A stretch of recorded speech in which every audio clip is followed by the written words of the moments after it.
Halo, selamat malam teman-teman semua.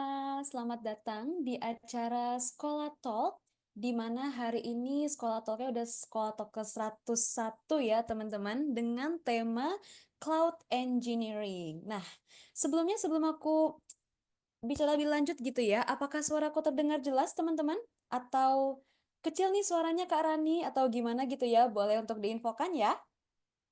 Oke, sekalian aku mau nyapa-nyapa juga nih sebenarnya. Aku tuh mau lihat ya, teman-teman tuh udah pada antusias apa belum sih untuk mengikuti sekolah talk pada malam hari ini? Oke, dari Kak Steven Gabriel. Oke, thank you Kak Steven. Yang lain, apakah suaraku jelas gitu ya atau agak-agak kresek-kresek gitu ya? Mungkin boleh untuk diinfokan, nggak apa-apa. Oke, thank you Kak Hiski. Oke, sip kalau begitu. Oh ya teman-teman, sebelum aku masuk ke rangkaian acara kita yang pastinya lebih menarik dan juga seru gitu ya teman-teman, aku mau ngajak teman-teman untuk on cam dan menggunakan virtual background yang telah aku sediakan ya di kolom chat box supaya kita bisa saling tatap muka gitu ya, meskipun tatap mukanya lewat Zoom dan malam hari pula. Tapi aku pengennya tuh teman-teman tetap antusias gitu ya, karena kalau misalnya kita semangat gitu ya, mau pagi, siang, sore, malam gitu ya, insya Allah kita bakal istilahnya gue jabanin gitu ya, walaupun malam sekalipun. Oke, mungkin aku boleh tunggu nih teman-teman. Kalau misalnya teman-teman mau on cam gitu ya, aku sih pengennya teman-teman on cam ya, supaya bisa nemenin aku juga nih, supaya aku nggak sendiri gitu yang on cam. Oke, sip. Aku sambil nunggu ya. Oke, Kak Billy, sip, nggak apa-apa. Hati-hati jalan ya, Kak. Oke, selain Kak Billy, monggo kalau ada yang mau, misalnya nggak bisa on cam, Kak, gitu ya, boleh untuk infokan saja.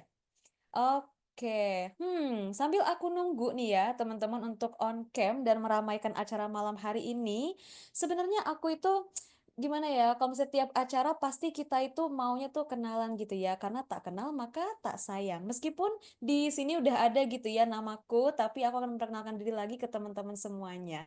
Oke, teman-teman, selamat malam. Perkenalkan namaku Rani, aku dari Digital Sekolah yang akan menjadi MC sekaligus moderator pada Sekolah Talk malam hari ini. Yang pastinya aku akan menemani teman-teman semua gitu ya, dari awal sampai akhir, dari perkenalan sampai nanti kita akhirnya bakal ngapain aja gitu ya. Mungkin nanti akan aku spill lebih lanjut. Oke, aku udah selesai perkenalan teman-teman. Sekarang aku pengen kenalan juga sama teman-teman. Oke, mungkin aku boleh nih di-spill dikit-dikit gitu ya. Teman-teman itu asalnya dari mana, domisilinya dari mana gitu ya. Terus juga boleh untuk sharing kesibukannya akhir-akhir ini apa sih teman-teman?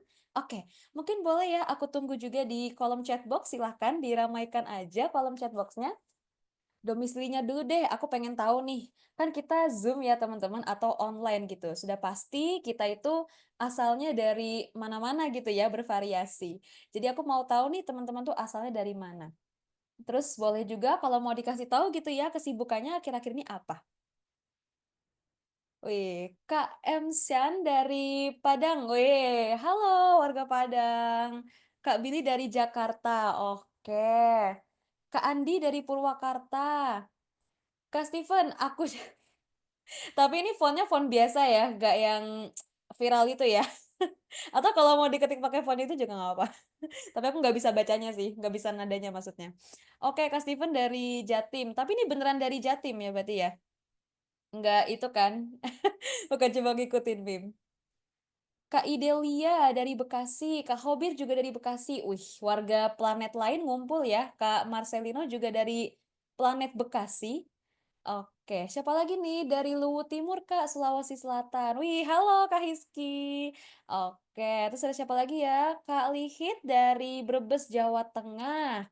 Oke, sambil ini kayak berasa lagi absen ya teman-teman ya. Wah, mantap nih. Padang udah, terus Jakarta, Purwakarta, terus Jatim, terus juga ada dari planet gitu ya, sobat-sobat kita dari planet Bekasi juga sudah hadir.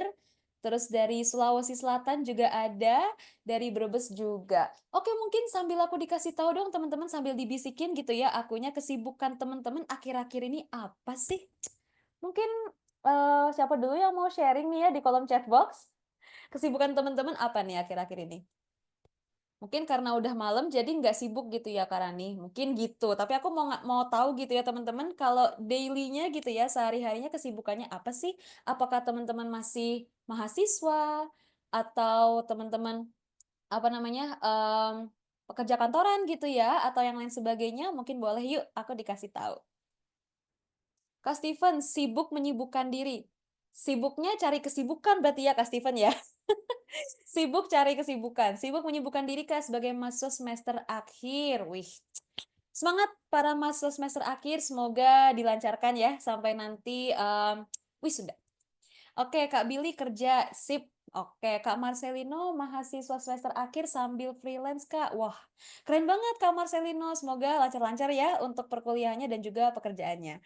Terus Kak Hiski juga mahasiswa. Kak Hobir mengisi waktu malam, Kak. Oke, oke teman-teman selain Kak Steven, Kak Billy, Kak Marcelino, Kak Hiski, dan Kak Hobir, apakah ada lagi? Oh ada Kak Andi bekerja, oke sip. Ayo teman-teman, ada lagi yang mau spill domisilinya dari mana, ataupun kesibukannya apa aja dan ngapain aja? Kesibukannya menyibukkan diri juga nggak apa teman-teman ya. Karena yang penting kita stay produktif gitu ya, stay produktif. Walaupun ini sekolah talknya malam-malam, tapi aku pengen semangatnya teman-teman tuh nggak surut gitu ya. Aku pengen teman-teman tetap semangat walaupun ini udah malam gitu ya teman-teman. Oke, sepertinya aku sudah puas ya dan senang juga nih berkenalan dengan teman-teman semua. Semoga nanti selama rangkaian acara sekolah talk teman-teman semangatnya tetap seperti ini dan juga antusias gitu ya untuk mengikuti kegiatannya. Karena nih aku spill dulu ya, nanti tuh setelah penyampaian materi oleh speaker atau pembicara kita teman-teman, nanti akan ada sesi Q&A-nya. Jadi misalnya nih teman-teman ada nih yang teman-teman bingungin tentang cloud gitu ya dan juga ada yang pengen di sharing gitu ya dengan tutornya itu juga boleh banget nanti disampaikan saat sesi Q&A gitu. Jadi benar-benar teman-teman kita tetap produktif ya meskipun ini malam hari tapi semoga semangatnya teman-teman nggak surut gitu. Oke, thank you teman-teman semua yang udah kenalan ya. Aku jadi senang ngeliatnya gitu ya, kalau teman-teman tuh masih produktif gitu ya, masih semester akhir, bahkan ada juga yang nyambi freelance dan, aku juga lihatnya seneng gitu ya, dan teman-teman itu, semangat terus nih jadinya. Oke, mungkin karena aku lihat nih teman-teman belum ada yang on cam gitu ya menemani diriku, tapi gak apa-apa karena aku masih punya satu aktivitas lagi teman-teman yang aku tuh pengen gunakan ini supaya teman-teman itu bisa semangat gitu ya. Kita mau ngapain sih Kak Rani? Kita mau ice breaking teman-teman.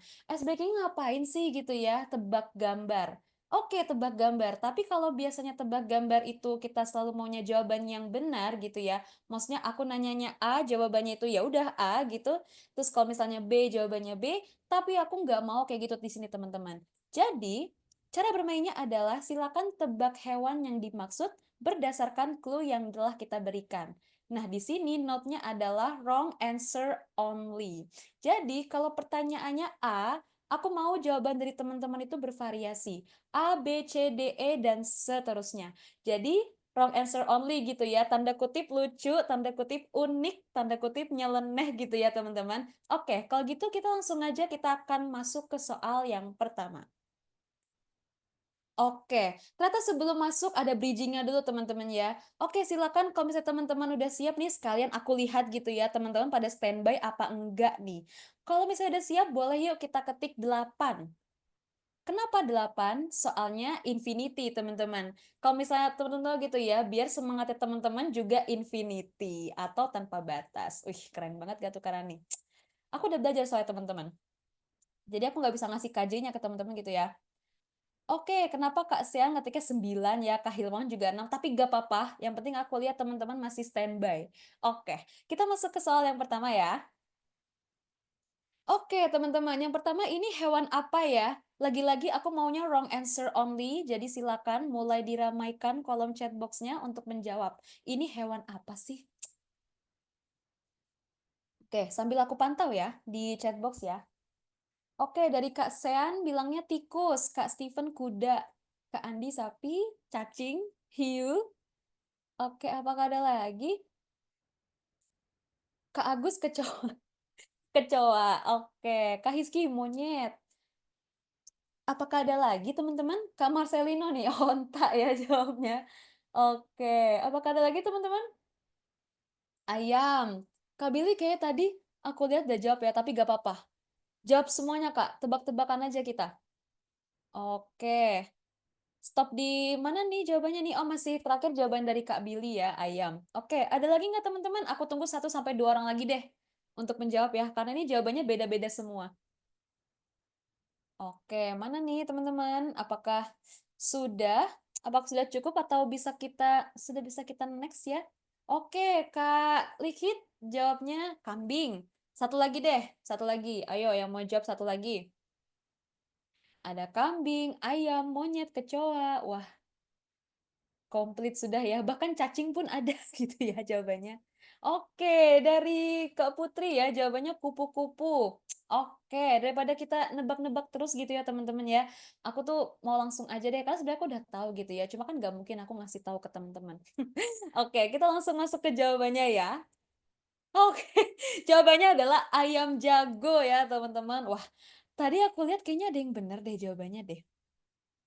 Iya dari Kak Billy ya, bener ya. Meskipun tadi nggak spesifik ya ayamnya apa, tapi Kak Billy jawabannya benar. Oke, nice. Kalau begitu kita langsung masuk ke soal yang kedua. Nah, kalau yang ini hewan apa sih teman-teman? Nggak mungkin hewan yang itu sih ya. Aku maunya yang ngasal, tanda kutip ngasal gitu ya. Oke, boleh teman-teman? Silakan. Menurut teman-teman ini hewan apa ya? Dari Kak Steven Golden Retriever. Kak Billy lebah, Kak Hiski kadal. Menarik. Kak Andi bekicot. Oke. Kak Sigit buaya. Oke, Kak Syan paus. Lalat. Ayo lagi-lagi teman-teman. Aku sambil absen ya ngebacain jawaban teman-teman semuanya. Ular, kudanil, terenggiling. Wah, ini dari yang berkaki 4 sampai yang melata pun ditebak semua sama teman-teman ya, keren. Oke. Apakah ada lagi nih terakhir di Kak Khobir ya, terenggiling. Oke, teman-teman. Ayo lagi, satu lagi deh. Aku mau nih, satu lagi teman-teman. Kira-kira udah ada belum ya jawabannya di sini ya? Oke. Oke. Sepertinya udah stop di Kak Khobir ya. Mungkin aku bisa langsung next untuk jawabannya nih apa sih daripada penasaran banget nih karena nih gitu ya. Oke, kita langsung spill aja teman-teman. Jawabannya adalah T-Rex, teman-teman, siapa sangka gitu ya. Ternyata emang nyaru ya sebenarnya ya. Kulitnya itu agak nyaru ya, maksudnya corak-coraknya itu juga nyaru. Siapa sangka T-Rex ya teman-teman, sayang sekali tebakan teman-teman gak ada yang tepat. Oke, kita coba di soal berikutnya ya. Oke, terus kalau ini hewan apa teman-teman? Yang pasti bukan hewan yang itu ya. Aku nggak mau true answer, tapi aku maunya wrong answer. Jadi pastikan teman-teman jawabnya yang wrong aja gitu. Oke, mana nih teman-teman? Oke, Kak Putri jawabannya kuda gitu ya. Ini di collab ya Kak ya, hewan yang di air sama yang di darat gitu. Wah, kombinasinya wow gitu ya, keren. Oke, Kak Marcelino tapir. Terus Kak Andi cumi-cumi. Mm-mm. Terus sapi. Oke, dari Kak Renaldi Gatan, Aquaman. Aquaman. Terus Panthera tigris. Oh, maksudnya macan ya. Itu Panthera tigris itu nama Latin dari macan ya. Iya nggak sih Kak Sean? Takutnya aku salah. Tolong kasih tahu ya. Takutnya aku jadi typo juga nih gara-gara teman-teman. Nyalahinnya teman-teman gitu ya, padahal aku yang salah. Oke. Kak Billy, hiu. Oke. Nah, ini masih normal gitu ya. Tadi ada kura-kura, hiu. Cuma kalau di collab sama kuda kayaknya aku agak serem gitu ya tadi. Oke, nggak apa, tapi kita reveal aja nanti ya, teman-teman ya. Kurang kura. Oh, kura-kura kali ya maksudnya ya. Oke. Sepertinya jawabannya makin unik ya teman-teman ya. Ada yang sampai pakai nama Latin tadi, Panthera tigris. Oke, kalau begitu kita langsung aja reveal jawabannya adalah oke. Tetap bener ya di collab dengan hewan yang ada di darat, tapi bukan kuda, tapi jerapah ya. Jujur tapi agak serem sih ya kalau teman kalau di collab kayak gini ya, tapi ya it is what it is gitu ya, wrong answer only. Oke. Next, apakah masih ada? Masih ada. Hewan apa ini? Yang pasti bukan ikan ya, teman-teman ya. Aku nggak mau lihat ada yang nyebut ikan satupun di kolom chat box, oke? Oke, aku nggak mau ada yang nyebut ikan gitu ya, please. Jangan ya. Oke, mana nih? Kambing. Oke. Ada lagi kah, teman-teman? Singa emas. Oke. Di collab gitu ya. Oke, thank you Kak Muhammad Jasman. Oke, unta. Oke, ini Kak Putri emang nggak menyerah ya untuk mencoba ya, nggak apa-apa gitu ya, kuda lagi gitu ya. Kak Hizky please ya Kak, kita nggak menerima tung tung tung tung di sini ya, please itu, aduh, jangan sampai ini ya jadi keluar topiknya dari hewan gitu. Kak Andi, dinosaurus. Oh mungkin karena udah lihat soal sebelumnya kali ya, takutnya zong gitu dicampur dengan dinosaurus. Kak Agus, kuda laut. Nah lo ada kuda laut. Oke. Domba. Oke, satu lagi. Oke, sapu. Sapu, ikan sapu-sapu maksudnya. Atau sapu, sapu itu, sapu ijuk. Aku jadi lucu ya, apalagi lihat tung-tung sahur gitu ya. Kak Hizky kepikiran aja tuh tung-tung sahur. Oke, kalau begitu kita langsung aja deh, karena nih jawabannya adalah, pasti tung-tung nggak nyangka nih jawabannya. Nah, jawabannya itu adalah anjing, atau kalau bahasa cute-nya gitu ya, guguk gitu ya teman-teman ya. Jadi warnanya lagi-lagi nyaru gitu ya, meskipun ini apa namanya, mungkin kalau dibayangin ya aneh gitu ya, anomali ini teman-teman. Oke, kita masuk ke yang selanjutnya, apakah masih ada? Oke, I believe this is the last one ya. Ini terakhir seperti teman-teman. Tapi lagi-lagi aku nggak mau ya ngelihat jawaban ikan di kolom chat box. Jadi silakan teman-teman, karena ini soal terakhir ya sepertinya, silakan yuk langsung diramaikan. Oke, langsung ada 1000. Wih, Kak Billy, tadi kita udah ketemu T-Rex, terus ada yang nembak dinosaurus. Sekarang jenisnya lagi Kak Billy ya, Brontosaurus. Terus di bawahnya Kak Putri tetap jawabnya kuda gitu ya. Udah 3 kali tuh Kak Putri, nggak apa-apa, tapi bagus ya. Berarti konsisten. Terus dari Kak Hiski kucing, Kak Steven kucing oyen. Terus Kak Marcelino bilangnya panda, Kak Sean bilangnya laba-laba. Oke. Nice. Terus habis itu burung kakak tua. Mm-mm. Hayu, mau ada satu atau dua orang lagi? Karena ini beda-beda semua ya jawabannya ya.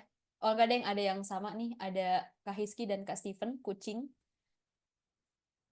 Oke, apakah ada lagi teman-teman? Terakhir masih di Kak Andi ya, burung kakak tua ya. Oke. Sepertinya belum ada lagi nih yang masuk ya. Mungkin teman-teman udah apa namanya bingung ya, nih jawabannya apa sih deh, tadi tuh tebakan gue gak ada yang bener gitu ya. Apalagi contohnya kayak Kak Putri gitu ya, 3 kali pun masih nebak yang sama. Gak apa-apa teman-teman, namanya juga games gitu ya, kita hanya mau warming up di sini gitu. Oke, dan jawabannya langsung aku reveal aja teman-teman. Jawabannya adalah ya, betul. Kucing ya. Spesifiknya kucing Oyen. Berarti tadi ada 2 sih ya, Kak Hiski dan juga Kak Steven gitu. Meskipun lebih spesifiknya adalah kucing Oyen. Gitu ya. Meskipun ini agak aneh ya kalau kita bayangkan teman-teman. Tapi ya nggak apa-apa. Itu adalah tebak gambar yang wrong answer only. Karena di sini aku nggak pengen nerima true answer. Untuk teman-teman bisa lebih semangat dan juga bisa guessing gitu ya. Nebak terus-menerus gitu. Oke. Oke, wah masih ada lagi teman-teman ya. Oke, ini masih ikan dan aku nggak mau lihat kata ikan lagi. Jadi boleh yang mau nebak-nebak lagi, boleh untuk coba diterka gitu ya. Ini hewan apa?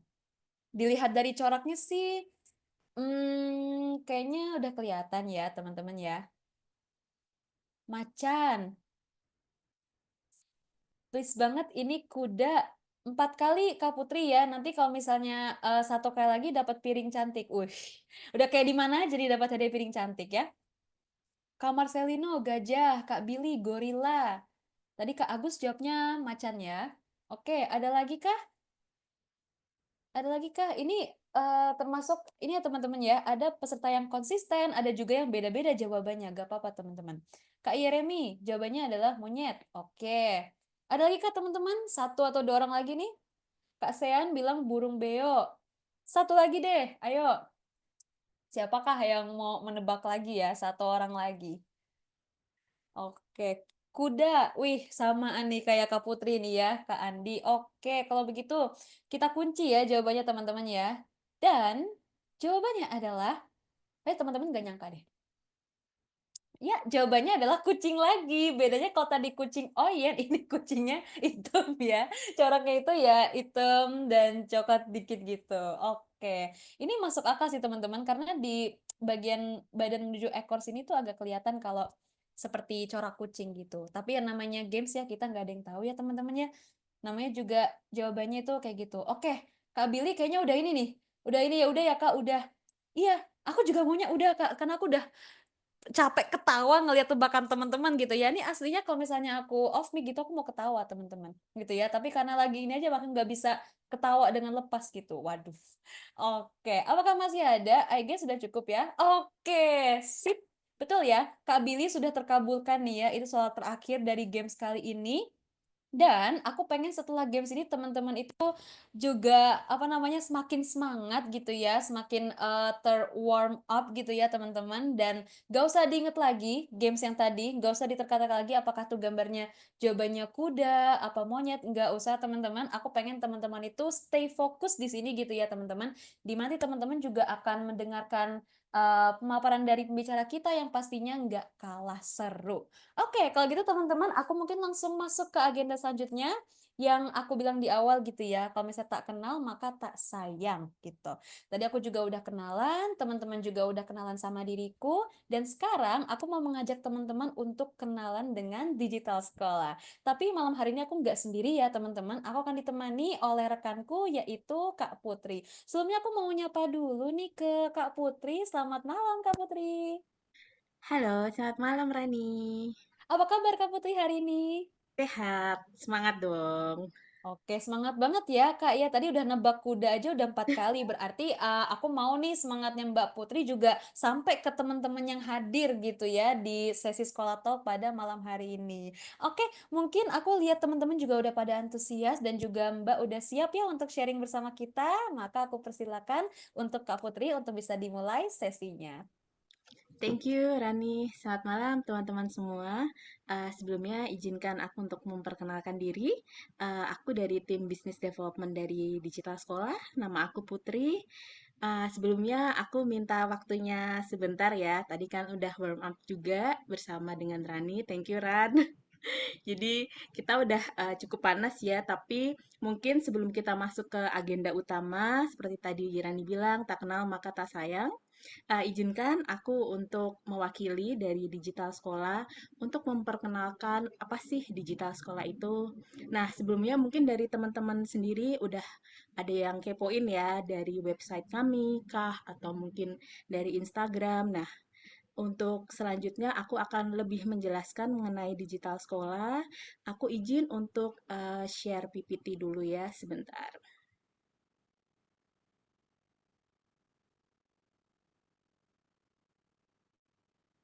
Apakah sudah terlihat? Oke, lagi loading ya Mbak, sebentar. Oke, sudah. Aman ya? Oke, selamat malam teman-teman. Untuk Digital Sekolah sendiri, kami adalah sebuah platform edutech di mana kami menghasilkan digital talent yang siap untuk bekerja di bidangnya dan siap untuk bekerja.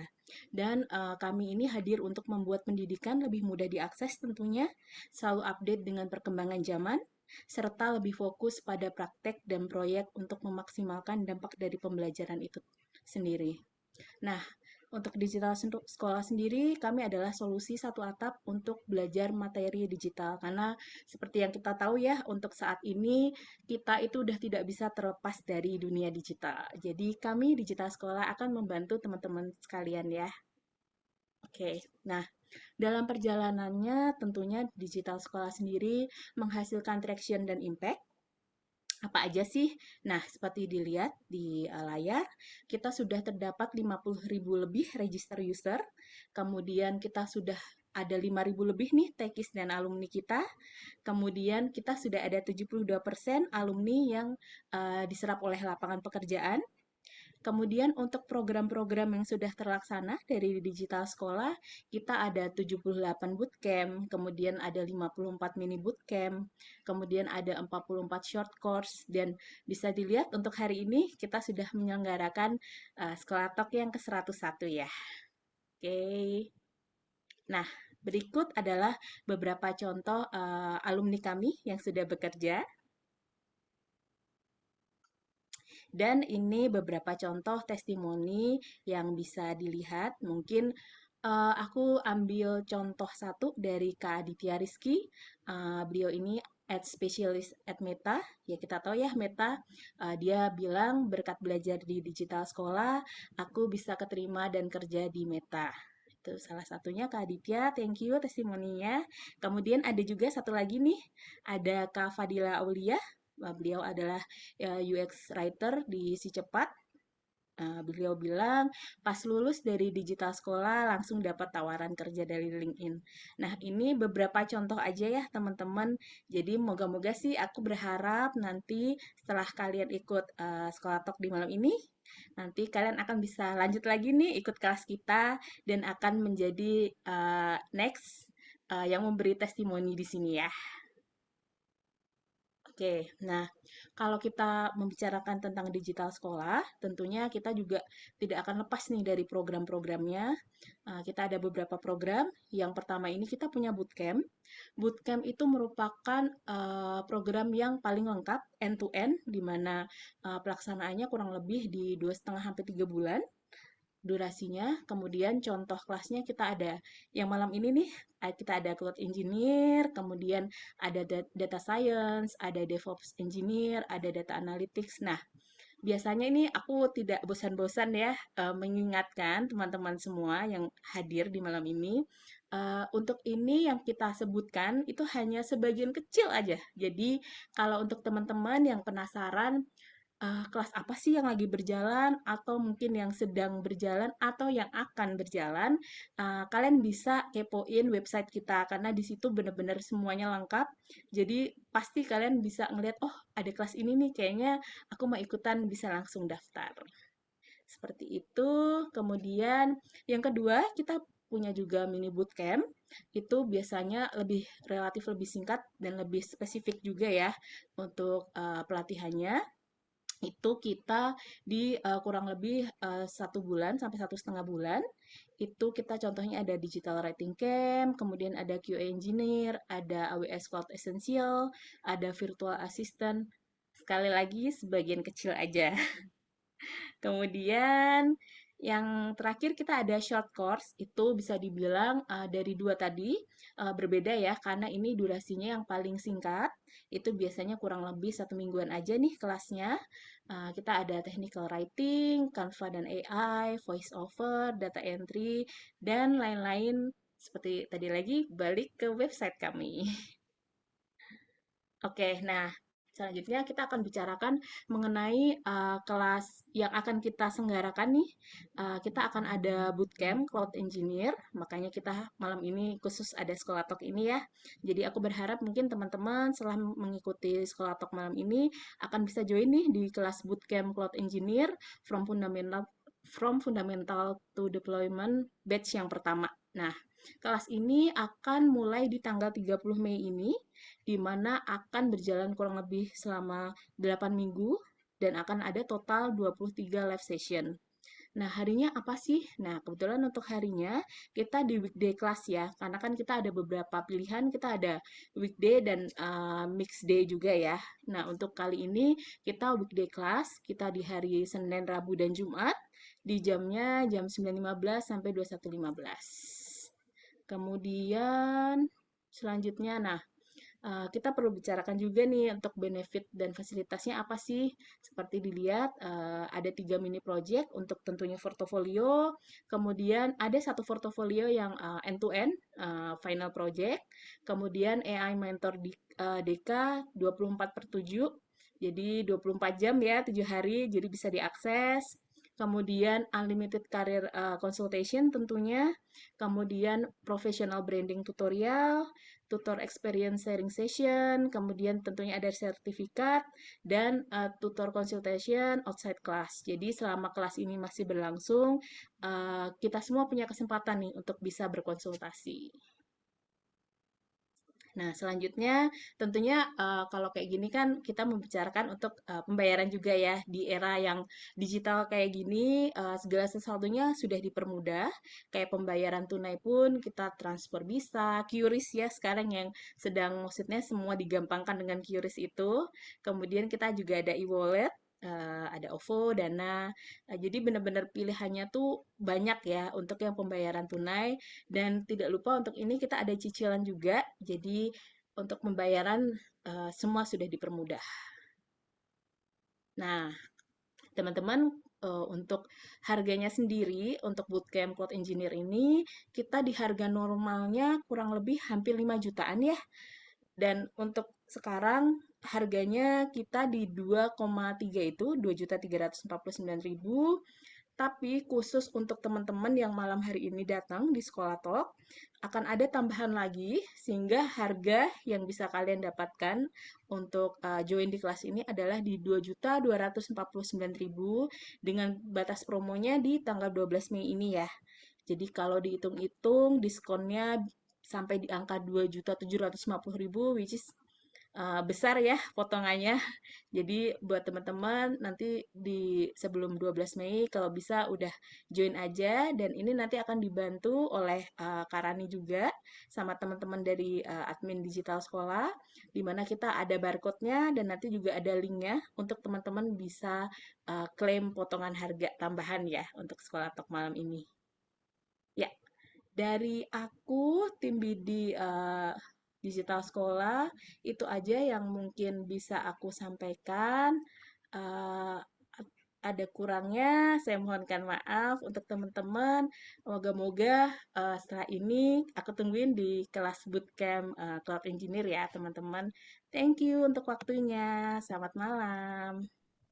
Oke, terima kasih banyak Kak Putri. Wah, aku nih bisa menyimpulkan gitu ya Kak, kalau tadi tuh bener-bener best deal banget, ditambah juga dengan pas aku nyimak benefitnya gitu ya, bener-bener kayak teman-teman tuh berasa ditemenin meskipun memang kita kan metodenya itu kan ada dengan Zoom juga ya teman-teman ya, dan juga teman-teman nanti bisa nih kalau misalnya tiba-tiba bingung gitu ya, mau ada pertanyaan tapi kayaknya kalau nanya tutor terlalu malam gitu, boleh langsung mengakses EIDK kita gitu teman-teman.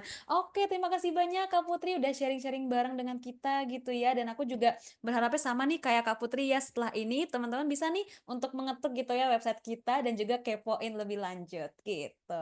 Oke, kalau begitu terima kasih banyak Kak Putri. Oke, sekarang nih ya aku mau cek dulu nih teman-teman gitu ya. Teman-teman nih masih pada standby kah? Masih pada antusias kah gitu ya? Karena saat ini kita masuk ke agenda utama kita ya teman-teman, yaitu kita akan bertemu dengan pembicara kita. Jadi mungkin boleh teman-teman boleh dikasih reactionnya gitu ya, reaction api gitu ya, atau reaction thumbs up gitu ya, supaya aku tahu teman-teman itu udah antusias banget. Dan sekarang aku mau menyambut gitu ya, mau menyapa dulu nih pembicara kita pada malam hari ini, yaitu ada Mas Gatan. Selamat malam Mas Gatan. Halo, selamat malam, Mbak. Apa kabar Mas Gatan? Alhamdulillah baik. Mbak gimana? Alhamdulillah baik juga Masnya, aku udah antusias banget, udah semangat banget, gak sabar gitu ya mau lihat sharingnya Mas Gatan dengan teman-teman yang udah hadir di sesi Sekolah Talk pada malam hari ini gitu. Oke, mungkin karena aku lihat Mas juga sudah siap dan teman-teman juga nggak kalah siap, jadi aku persilakan kepada Mas untuk bisa dimulai sesinya. Silakan Mas. Oke, share screen-nya udah kelihatan ya? Sudah Mas, aman. Oke, halo teman-teman. Assalamualaikum warahmatullahi wabarakatuh. Dan selamat malam untuk teman-teman semua yang hadir di sesi ini. Jadi hari ini kita akan coba bahas tentang hacking the cloud. Jadi cara jadi cloud engineer tanpa background IT. Mungkin nanti di kolom komentar bisa teman-teman bantu kasih tahu saya ya. Di sini yang nggak ada background IT-nya itu tuh sama sekali itu tuh ada berapa banyak. atau yang baru mulai mau terjun ke dunia IT, entah itu mahasiswa atau pekerja yang tadinya itu tuh bekerja di bidang non IT terus ingin pindah gitu ya. Oke. Nah, sebelum kita masuk ke materi mungkin perkenalan dulu teman-teman. Perkenalkan nama saya Renaldi Gatan Pramana. Saat ini saya bekerja sebagai Sysadministrator di Fastcom Solusi Teknologi. Kebetulan baru bulan April kemarin itu pindah. Sebelumnya juga sebagai DevOps Engineer di Atmatek Global Informatika. Dan Sound, seterusnya maksudnya. Dan di bawah ini juga ada LinkedIn saya teman-teman. Kalau teman-teman ingin coba connect dan juga ada GitHub saya. Nah, hari ini atau malam ini kita akan belajar apa aja sih teman-teman? Yang pertama itu kita akan coba belajar tentang skill transferable. Terus yang kedua kita akan belajar tentang portofolio pertama. Terus yang ketiga kita akan belajar tentang jalur belajar di cloud engineering. Dan yang terakhir nanti kita akan coba bahas tentang mitos dan fakta. Oke, yang pertama tentang skill transferable. Ini nih sebenarnya pengantar aja, jadi kayak kita nggak bahas juga terlalu dalam tentang skill transferable-nya. Mungkin nanti kita akan coba bahas nggak banyak, terus kita coba bahas yang mungkin sebenarnya teman-teman itu udah punya, tapi nggak berpikir, oh itu bisa bisa kita pakai untuk cloud engineer gitu ya. Nah, mungkin ada pertanyaan. Kan tadi itu kita akan bahas tentang skill transferable ya. Terus pertanyaannya gini, kenapa sih skill non IT itu tetap penting di dunia cloud gitu? Kira-kira dari teman-teman ada yang bisa jawab nggak? Coba kasih sebuah alasan gitu. Maksudnya kenapa sih skill orang yang non IT itu masih tetap penting di dunia cloud? Oke, belum ada respon. Oke, gitu kita lanjut. Nah, kita sebenarnya orang-orang yang non IT, balik lagi ya ke lingkungan misalnya, kayak lingkungan kita berpikir bahwa orang yang bekerja sebagai, IT atau cloud engineer lah, karena kan kita bahasnya tentang cloud ya malam ini.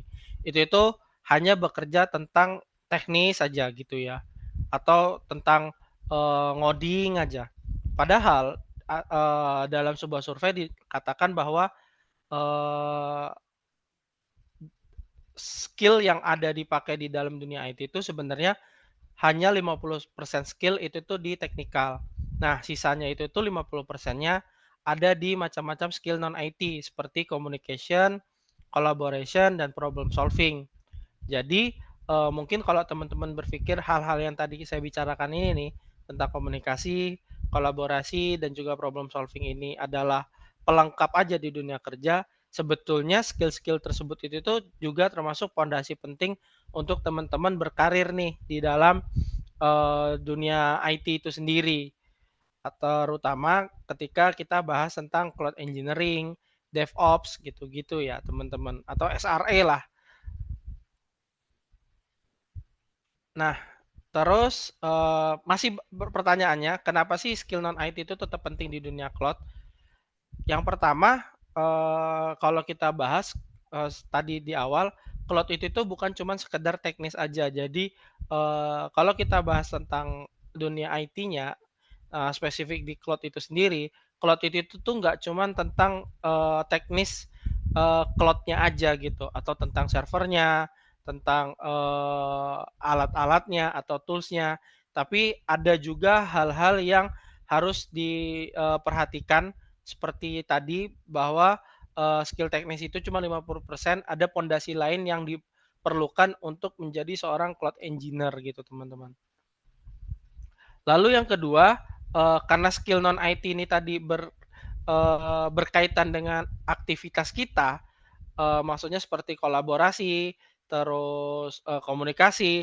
Nah, kalau kita misalnya punya skill-skill yang non IT ini tadi, itu akan membantu kita untuk meningkatkan produktivitas kita. Produktivitas di mana? Di tempat kerja, di pekerjaan kita sendiri gitu. Nah, nantinya akan berimpact pada apa? Pada hasil yang kita punya ketika bekerja. Lalu selanjutnya ada kolaborasi. Kolaborasi ini sebenarnya penting karena kita bekerja itu nggak sendiri-sendiri teman-teman. Orang yang bekerja di dunia IT, terutama di kalau kita bahas cloud engineering, mereka itu tuh selalu berkolaborasi. Karena kalau misalnya ada beberapa project yang ngerjain cuma satu orang, terus dia sakit, tiba-tiba temennya disuruh ngerjain, nggak ada informasi, nggak ada dokumen, nggak ada komunikasi sebelumnya. Nah, itu akan jadi trouble untuk project itu sendiri. Makanya kolaborasi di sini sangat penting. Dia menjadi kunci untuk apa ya? Menjadi kunci utama skill kita kalau misalnya kita mau terjun ke dunia cloud engineering. Lalu selanjutnya ada problem solving dan critical thinking. Di sini problem solving itu adalah orang-orang yang bisa menyelesaikan problem dengan baik dan juga itu berkaitan dengan critical thinking-nya. Maksudnya gini, ketika dia sedang menyelesaikan masalah, dia harus memikirkan impact-nya nanti nih. Kalau misalnya nih kalau teman-teman familiar dengan sebuah website, terus websitenya down. Nah, pastikan nanti ada problem solving yang dilakukan ya. Nah, setelah problem solving ini, orang harus punya critical thinking. Critical thinking di sini nih adalah eh, apa sih yang saya lakukan ketika melakukan problem solve itu tadi, terus impact-nya jadinya apa nantinya ketika problem solver itu saya terapkan di server saya gitu. Nah, ini harus harus punya gitu karena nantinya akan berdampak pada pekerjaan kita sendiri. Nah, selain itu, dengan skill-skill tadi yang kita punya, itu tuh akan menjadi daya saing kita, eee, menjadi daya jual juga kita kepada perusahaan-perusahaan.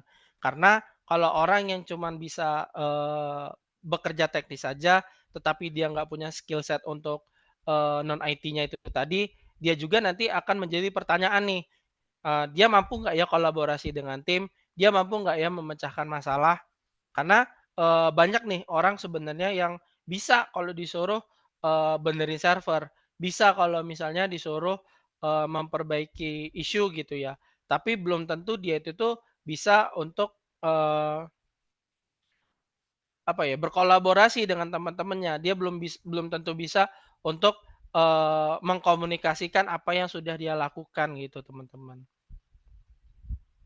Nah, tadi kita udah bahas tentang beberapa hal yang mungkin diperlukan orang-orang yang tadinya itu tuh non IT untuk pindah atau switch karir ke cloud engineer. Nah, secara garis besar yang tadi saya bahas itu adalah ada 5 sebenarnya ada 5 skill yang kalau misalnya teman-teman punya itu sangat bermanfaat banget buat teman-teman ketika ingin masuk dunia profesional. Yang pertama itu ada problem solving, teman-teman. Problem solving di sini itu dia harus bisa mengidentifikasi, terus menganalisis serta mencari solusi dari tantangan atau isu yang saat ini tuh sedang dia hadapi. Nah, karyawan yang atau employee yang handal atau bagus dalam mengatasi sebuah masalah, dia akan bisa bekerja lebih efektif gitu, teman-teman. Dan dia juga bisa memberikan kontribusi yang lebih baik kepada perusahaan itu sendiri. Lalu selanjutnya ada critical thinking. Thinking ini di sini kita sebagai employee itu tuh diminta berpikir untuk secara logis dan objektif, mempertimbangkan dari berbagai aspek yang ada di lingkungan perusahaan, baik itu misalnya dari sisi infrastruktur misalnya, dari sisi kliennya. Nah, dia harus memikirkan itu sebelum nanti dia itu mengambil sebuah keputusan atau dia nanti ingin menganalisis sebuah data dan juga nanti ketika akan diberikan sebagai informasi kepada orang lain. Nah, dengan skill critical thinking ini kita diminta untuk terus apa ya, bukan untuk terus bertanya gitu teman-teman, tapi at least kalau misalnya nih ada yang bilang, "Oh, misalnya si server A ini nih mati nih, kita harus hidupin. Ditanya nih, kenapa masalahnya mati? RAM-nya penuh nih, terus mitigasinya bagaimana? Nantinya kalau misalnya akan terjadi lagi impact-nya seperti apa? Terus akan ditanyakan nih, berapa lama sih biasanya kalau misalnya ada isu kayak gini gitu. Nah, dia harus kritis teman-teman. Jadi nggak cuman tentang nerima, oh iya nanti saya kerjain, oh iya nanti saya kerjain gitu. Lalu selanjutnya ada komunikasi. Komunikasi ini baik secara lisan maupun secara tulisan itu sangat penting teman-teman. Bukan berarti maksudnya eee, kalau nulis harus bagus gitu ya, enggak. Karena kan sekarang udah pada pakai device ya saya yakin. Udah jarang banget ada orang yang nulis di kertas pakai tulisan tangan. Apalagi kalau misalnya teman-teman nyatat materi gitu, pasti udah pada ngetik gitu ya. Nah, selain itu komunikasi ini juga penting, kenapa? Karena nanti itu kita akan bekerja sama dalam sebuah tim gitu. Nah, ketika kita bekerja sama dalam sebuah tim, kita pasti nanti akan ada ide-ide gitu ya. Nanti di produk ini nih saya pengen menerapkan ini nih. Nah, nanti dia harus bisa ngejelasin dengan jelas apa yang mau dilakukan oleh dia, terus nanti impact-nya seperti apa, goals-nya nanti seperti apa, terus misalnya kalau misalnya saya nerapin ini tuh nanti impact-nya seperti ini nih. Misalnya kliennya jadi lebih banyak atau klien bisa mengakses servernya itu lebih cepat lagi gitu. Nah, serta dalam sesi komunikasi ini tadi kalau kita bicara tentang marketing ya atau menjalin hubungan dengan klien atau rekan kerja, ketika kita memiliki skill komunikasi yang bagus, kita juga bisa mendeliver apa yang ingin kita sampaikan gitu. Kalaupun misalnya kita berargumen, maka dia akan lebih cepat gitu loh menyelesaikan argumennya. Bukan berarti pengen menang sendiri, maksudnya di sini itu tuh biar nggak usah tumpang tindih gitu teman-teman atau berbelit-belit omongannya. Lalu selanjutnya ada manajemen waktu. Nah, manajemen waktu itu tuh sangat penting banget, terutama di bidang IT, karena ya bisa dibilang mereka yang bekerja di bidang IT itu dikejar waktu. Mereka punya deadline, mereka punya timeline yang harus diikuti. Nah, dengan manajemen waktu, kalau misalnya kita pintar mengatur waktu serta prioritas tugas yang kita punya secara efisien, itu otomatis nanti akan meningkatkan produktivitas kita. Karena kenapa? Karena kalau misalnya kita bisa memiliki manajemen waktu yang baik, kita nanti bisa ngatur nih di set. Misalnya dalam satu hari ini saya punya beberapa task nih. Nah, di dalam task-task ini apa sih yang bisa dikerjakan secara bersamaan atau ada nggak ya task yang harus dibuat fokus gitu. Terus misalnya setiap task ini butuh waktu berapa lama. Nah, ini yang bisa jadi bahan pertimbangan gitu, teman-teman. Lalu selanjutnya yang terakhir ada adaptability atau kita sebagai employee itu mudah untuk beradaptasi. Yang kita sadari teman-teman bahwa saat ini di dunia IT itu terutama teknologi itu tuh terus berkembang teman-teman. Mereka itu fleksibel dan kita sebagai orang yang memakai teknologi itu harus memiliki kemampuan untuk beradaptasi, terutama ketika adaptasinya itu atau perubahannya sangat cepat. Nah, saat kita sedang berbicara ini nih, mungkin sudah ada teknologi baru yang disebarkan di belahan dunia lain gitu, teman-teman. Dan kita mungkin baru bisa tahu besok atau besoknya atau mungkin tahun depan dan kita baru bisa nyoba. Nah, itu kita harus cepat untuk beradaptasi. Nah, manfaat dari adaptasi ini sendiri itu bisa meningkatkan seseorang itu biar dia tetap relevan dan tetap berkembang untuk menghadapi tantangan-tantangan baru yang akan dihadapi oleh dia itu sendiri. Nah, kalau tadi kita udah bahas masalah skill non IT ya teman-teman, selanjutnya kita akan coba bahas portofolio pertama. Nah, portofolio pertama ini sangat penting teman-teman, terutama untuk teman-teman yang baru mulai switch karir atau baru ingin memulai sebuah karir. Nah, di sini tuh portofolio pertama itu tuh nggak yang harus bagus, tapi sebenarnya itu menyampaikan maksud dan tujuan kita, teman-teman. Nah, kita harus tahu dulu kenapa sih kita itu tuh butuh portofolio. Yang pertama, portofolio itu tuh bukti nyata bahwa kita itu tuh punya skill, bukan cuma sekedar diklaim di CV. Mungkin saat ini ada teman-teman yang di CV-nya itu tuh kalau nulis skill, misalnya bahasa Inggris 90%. Terus kalau misalnya ada lagi, misalnya skill menulis atau writing, itu tuh bintang 4 gitu ya. Nah, itu tuh cuman di sekedar di CV-nya aja. Kita nggak ada yang membuktikan bahwa uh, skill menulis writing kita itu tuh bagus. Kalau misalnya kita nulis nih, ini bintang 4 nih, kalau misalnya dari 5 bintang, atau nilainya 80, tapi itu tuh udah kita buktikan, misalnya kita ngambil sebuah tes untuk menulis gitu ya, terus ada penilaiannya, itu tuh jadi bukti bahwa, oh ini ternyata memang sesuai dengan skillnya gitu, jadi nggak cuman sekedar ngeklaim aja di CV bahwa uh, apa yang saya bisa itu tuh nilainya segini, teman-teman. Lalu selanjutnya, portofolio itu tuh membuat kita bisa lebih menonjol dibanding kandidat lain di mata recruiter. Nah, sama seperti yang di awal tadi saya bilang, ketika kita menyodorkan sebuah CV, orang pasti akan bertanya, apa sih yang kamu bisa? Apa sih yang kamu lakukan biasanya? Terus misalnya apa sih yang kamu lakukan misalnya kalau ada isu seperti ini gitu, teman-teman. Biasanya mereka akan tanya-tanya terkait day to day-nya yang ada di kantor mereka, terus mereka coba deliver nih. Mereka sampaikan pesan, sebenarnya kantor kami itu tuh sering nih misalnya ada downtime di web server. Terus kamu itu kalau misalnya join ke kami, apa sih yang kamu lakukan gitu. Mungkin beberapa orang bisa nih ngejelasin dengan runtut rundown-nya seperti ini, seperti ini, seperti ini. Tapi recruiter pasti akan lebih melihat ketika itu dibuktikan dalam apa? Uh, dalam sebuah portofolio. Misalnya di dalam GitLab atau GitHub, terus kita buat sebuah tulisan nih.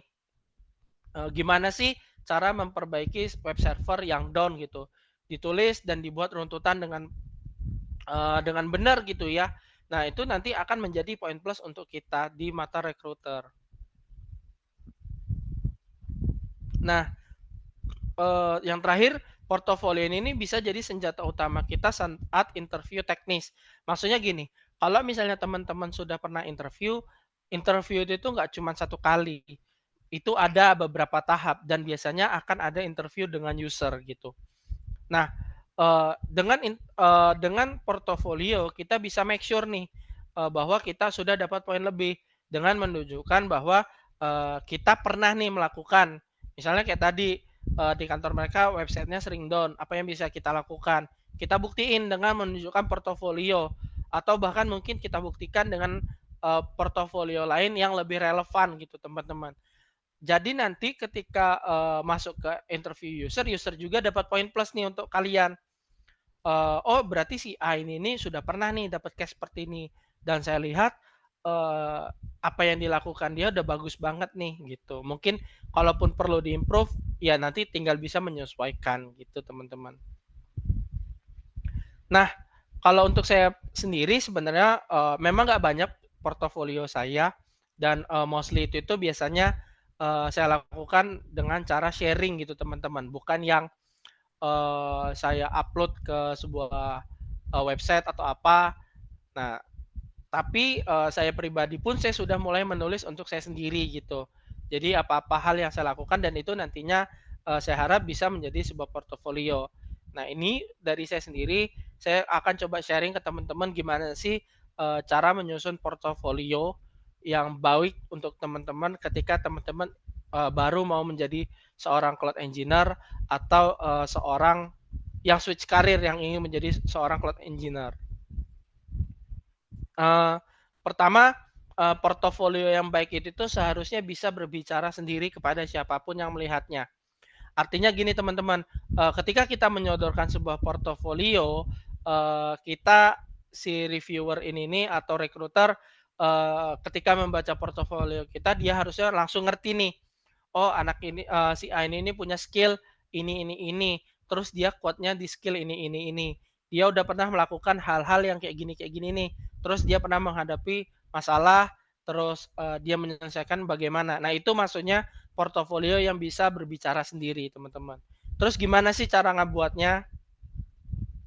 Yang pertama di portofolio itu yang harus kita pastikan adalah kita menjelaskan, teman-teman, apa yang sedang kita buat di dalam portofolio itu.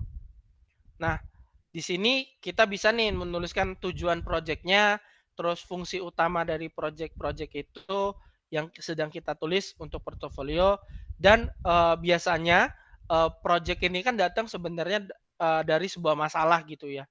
Nah, masalah apa sih yang pengen coba kita selesaikan dengan mengerjakan proyek ini, itu harus teman-teman tulis gitu. Nah, selanjutnya itu kita bisa menampilkan teknologi yang digunakan untuk membuat portofolio ini. Apapun teknologinya yang itu relevan, harus teman-teman taruh di portofolionya. Kita bisa nyebutin tools, misalnya kita pakai Node.js, misalnya kita pakai Python, Java atau apapun. Terus kita misalnya pakai layanan cloud, misalnya cloud yang kita pakai GCP, AWS, terus servisnya apa aja gitu. Jadi kita sebagai apa? Jadi nantinya recruiter itu akan paham nih apa yang kita lakukan di project portfolio ini, dan juga nanti itu mereka bisa menghitung, oh berarti tingkat kompleksitas yang dikerjakan oleh kita itu nilainya sekian gitu. Nah, ini yang nggak kalah penting, ini balik lagi sebenarnya ke skill komunikasi. Kita itu setiap project portfolio itu harus menyediakan README yang jelas dan informatif. Tujuan dari README ini adalah ketika ada orang yang baca, tanpa harus bertanya ke kita, dia sudah maksud dari tujuan portofolio ini. Nah, terkait README ini sebenarnya nggak cuma tentang README MD aja ya, misalnya kayak yang di GitHub gitu. Kita bisa buat sebuah dokumentasi yang mudah dipahami, termasuk kayak mana sih cara-cara kita menjalankan proyeknya, lalu arsitektur proyek itu seperti apa, terus kita coba kasih secara singkat goals project kita ini mau seperti apa, atau isunya gimana. Lalu nanti di project kita ini punya fitur utama apa aja kalau misalnya kita buat sebuah produk atau aplikasi gitu, teman-teman. Nah, lalu selanjutnya yang penting adalah menambahkan screenshot atau video. Kalaupun cuma kita tulis itu biasanya nggak masalah, teman-teman, tapi lebih baik kita juga menunjukkan screenshot atau video dari project yang sedang kita bangun. Misalnya kayak kita ngejalanin komen nih, npm install gitu ya. Orang kalau punya cuma ngejalanin juga bisa gitu, tapi nggak semua orang tahu nih output dari menjalankan npm install itu apa. Nah, sebaiknya kita lampirkan itu tadi, output itu, biar orang tahu, oh ternyata outputnya itu seperti ini. Dan kalaupun misalnya beda, baru dia bisa bertanya, oh ketika saya menjalankan komen ini beda ya dengan yang ditampilkan gitu. Nah, selanjutnya tipsnya adalah ini salah satu yang saya pelajari ya, teman-teman. Portofolio itu bukan cuman soal kita mengerjakan project apa, terus berhasil apa enggak, tapi journey kita ketika mengerjakan project itu seperti apa, itu harus ditampilkan dalam portofolio. Saya pernah berbicara dengan teman HR, mereka ngomong mereka itu sebenarnya tertarik dengan orang-orang yang punya portofolio daripada hanya cuma CV aja. Tapi mereka lebih tertarik lagi kalau misalnya portofolio itu seperti ini, teman-teman. Misalnya dia sedang mengembangkan project. Ini udah selesai nih tahap pertama. Terus dia lanjutin projectnya lagi, disempurnakan mungkin, terus ditambahkan fitur, terus diimprove gitu. Daripada harus tiap saat buat project baru, tapi itu nggak punya goal akhir atau manfaat yang bagus untuk orang lain gitu yang ngebacanya. Jadi nantinya kalaupun misalnya teman-teman punya portofolio, saran saya nggak usah banyak-banyak juga atau nggak usah muluk-muluk, tapi teman-teman bisa coba improve dari portofolio yang teman-teman punya. Nah, di dalam portofolio itu sendiri kita harus ceritakan tantangan yang kita hadapi. Biasanya gini nih, misalnya ketika kita sedang mengerjakan project, kita itu pasti akan mendapatkan tantangan. Jarang banget kalau misalnya kita itu langsung jadi gitu. Nah, kita harus jelasin nih, apa sih bagian paling sulit ketika kita mengerjakan project ini? Terus apa yang mungkin sebenarnya kita miss nih tadi itu yang kita lakukan sehingga projectnya nggak jalan. Dan gimana sih cara saya menyelesaikan problem itu? Apakah cari di internet? Apakah cara explore-nya seperti apa? Nah itu teman-teman harus coba mulai di apa ya dijelaskan gitu pada portofolio teman-teman. Lalu setelah kita jelasin nih, kita ketemu isu, terus kenapa sih bisa kita dapat isu, kita juga harus jelasin gimana sih cara kita menemukan solusi dari isu yang kita hadapi. Nah, ini nih harus ada langkah-langkahnya teman-teman. Dan bila memang itu perlu atau memang ada, kita bisa sertakan sumber-sumber yang relevan gitu pada solusi yang kita punya. Jadi mereka juga nanti bisa menilai, oh anak ini nggak cuma asal-asalan aja nih menyelesaikan masalah, atau keberuntungan aja tiba-tiba bisa jadi gitu. Makanya kita harus terapin nih langkah-langkahnya gimana. Terus kita juga bisa sertakan sumber itu tadi. Nah, kalaupun misalnya ada kegagalan, coba kita jelasin juga teman-teman. Misalnya kalau kita dalam buat aplikasi, ini tiba-tiba aplikasinya nge-crash nih. Kita jelasin kenapa sih bisa nge-crash. Nah, apa yang saya lakukan ketika aplikasi ini crash sehingga nantinya nggak akan crash lagi. Nah, itu teman-teman harus coba jelaskan gitu. Yang terakhir, kita harus ambil apa ya, summary atau conclusion. Dari project kita yang kita bangun dari awal sampai akhir, apa yang kita dapat dari project itu. Kita harus menunjukkan bahwa dari awal sampai akhir kita itu tuh ada yang didapat atau kita berkembang. Jadi nggak cuman kita bisa aja gitu mengerjakan, tapi kita tahu bahwa skill set yang kita punya itu bertambah gitu teman-teman. Nah, untuk menjadi cloud engineer sendiri, sebenarnya ada beberapa project sederhana yang bisa dimulai untuk teman-teman membangun project ini, project sebagai seorang cloud engineer. Yang pertama, teman-teman bisa coba mulai mendeploy web statis di cloud. Pasti di cloud ya, karena kan kita bicaranya tentang cloud engineer gitu. Nah, setelah kita sudah bisa deploy website statis di cloud, kita coba naik lebih advance. Nah, oh ya, yang pertama ini sebenarnya teman-teman nggak harus buat sebuah VM gitu ya. Tapi coba taruh aja di S3 storage gitu yang teman-teman punya di cloud provider. Itu bisa aja. Jadi websitenya statis gitu. Terus selanjutnya kalau udah berhasil, kita coba deploy di sebuah virtual machine, terus kita tambahkan dengan web server gitu teman-teman. Nah, di sini kita coba buat atau kita provisioning VM virtual machine-nya, terus kita install web server, lalu kita install website yang kita punya. Yang tadinya kita taruh di S3 misalnya, terus kita pindahin ke dalam sebuah VM atau compute engine lah kita sebutnya, dan nanti kita kombinasikan dengan web server. Nah, selanjutnya kita misalnya ada update nih dari web server ini. Terus kita coba update. Mungkin untuk saat ini beberapa dari teman-teman masih manual gitu ya. Nah, kita coba terapkan CI/CD sederhana untuk coba deploy ke server ini tadi.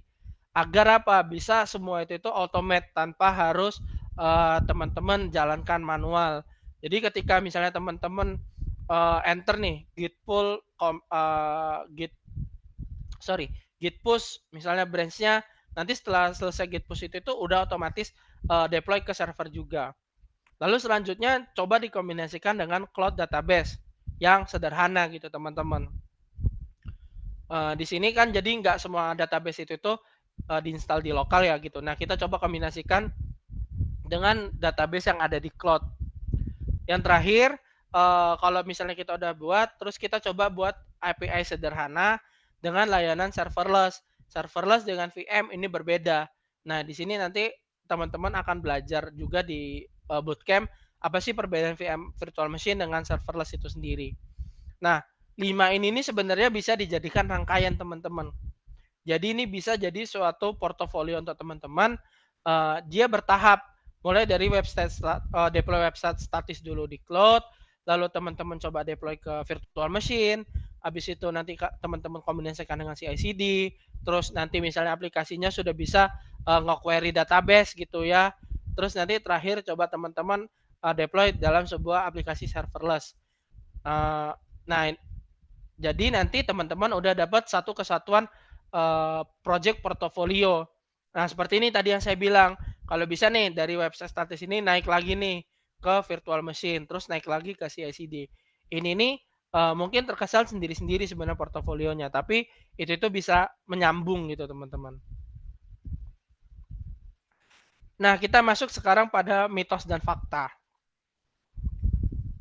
Menurut teman-teman ada berapa banyak sih mitos yang sering didengar tentang dunia cloud itu sendiri?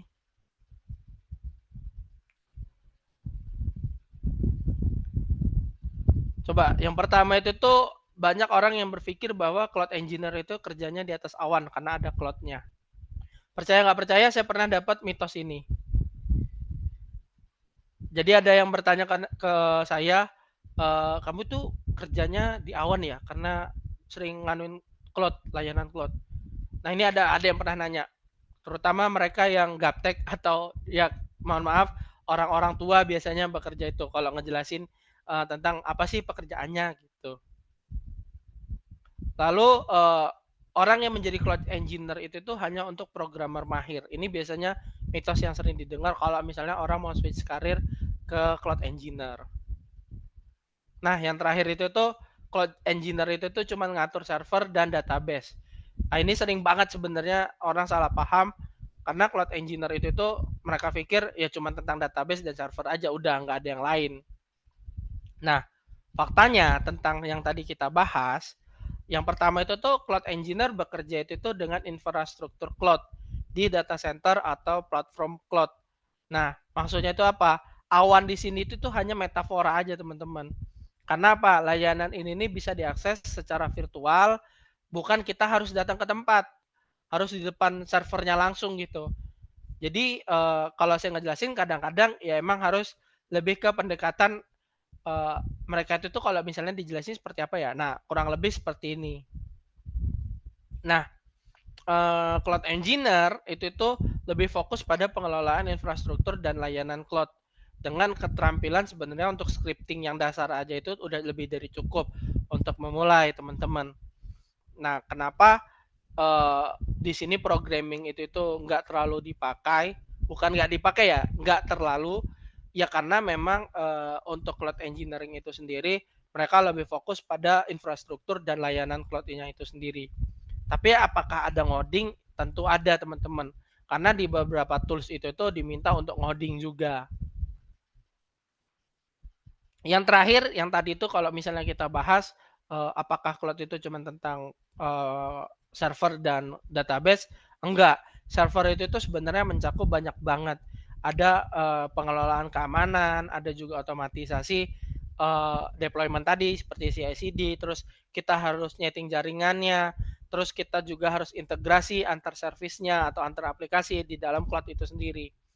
Jadi sebenarnya itu beberapa mitos ya. Jadi mitosnya itu juga nggak cuma itu terkait cloud engineer dan ini faktanya teman-teman yang ada di lapangan terkait cloud engineering itu sendiri. Nah, kita masuk ke sesi terakhir. Kita coba akan bedah terkait jalur belajar untuk cloud engineering sendiri.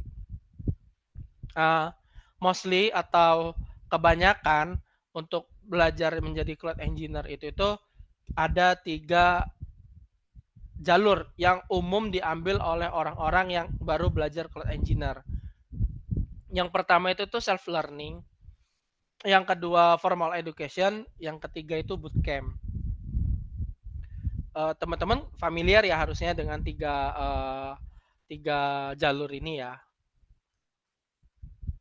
Kita akan coba dulu bahas tentang self learning.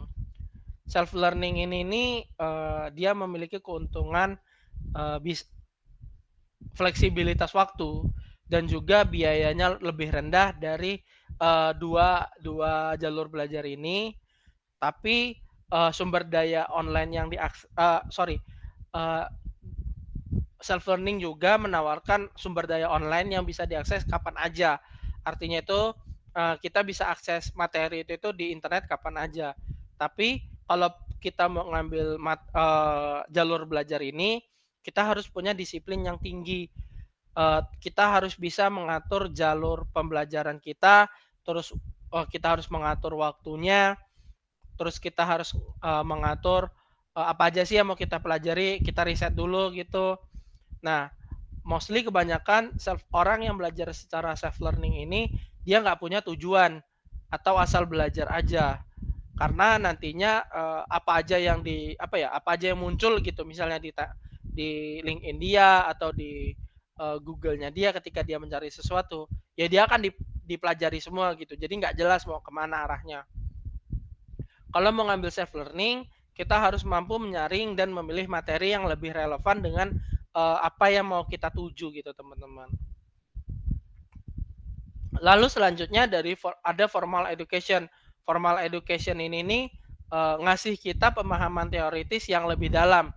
Dan nantinya kalau misalnya kita lulus, kita bisa dapat gelar akademik. Maksudnya di sini nih sekolah ya, teman-teman. Baik itu masih di SMA atau SMK maupun itu di universitas, teman-teman. Di sini di formal education ini kita itu ngebangun sebuah fondasi yang kuat. Tapi masalahnya waktu yang ditempuh itu lebih lama dengan biaya yang cukup tinggi, teman-teman. Ya mungkin kalau teman-teman yang sudah ada kuliah, teman-teman tahu minimal belajar 3,5 tahun gitu ya. Terus tiap semester harus bayar. Terus karena formal education ini nih ada rujukan materi, biasanya di beberapa mata kuliah atau mata pelajarannya materi yang diajarkan itu sudah nggak relevan. Nggak relevan di sini nih maksudnya nggak up to date dengan versi yang saat ini sedang dibahas gitu, atau yang sedang booming. Kenapa? Karena mereka based on materi yang sudah ada atau kurikulum yang sudah disiapkan oleh baik itu dinas pendidikan mungkin atau kementerian, atau mereka punya standar kurikulum sendiri gitu, teman-teman. Lalu yang terakhir ada jalur bootcamp. Jalur bootcamp itu menawarkan pembelajaran yang lebih intensif, teman-teman, dengan kurikulum yang lebih terstruktur juga, serta ada bimbingan langsung baik itu mentor maupun diskusi dengan teman-teman gitu ya. Untuk yang mau ngambil bootcamp ini juga itu bisa ngebuat kita lebih siap untuk terjun ke dunia pekerjaan gitu, teman-teman. Bootcamp sendiri itu tuh biasanya relatif cepat programnya, walaupun kelihatannya kayak 2 bulan atau 3 bulan, tapi 4 bulan gitu ya, atau bahkan ada bootcamp yang sampai 6 bulan, tapi itu sebenarnya itu sudah terhitung cepat dalam arti kalau misalnya kita ngambil yang formal kan itu bisa sampai bertahun-tahun, ataupun kalau misalnya kita mau belajar self learning kita nggak tahu berapa lama waktu yang dibutuhkan.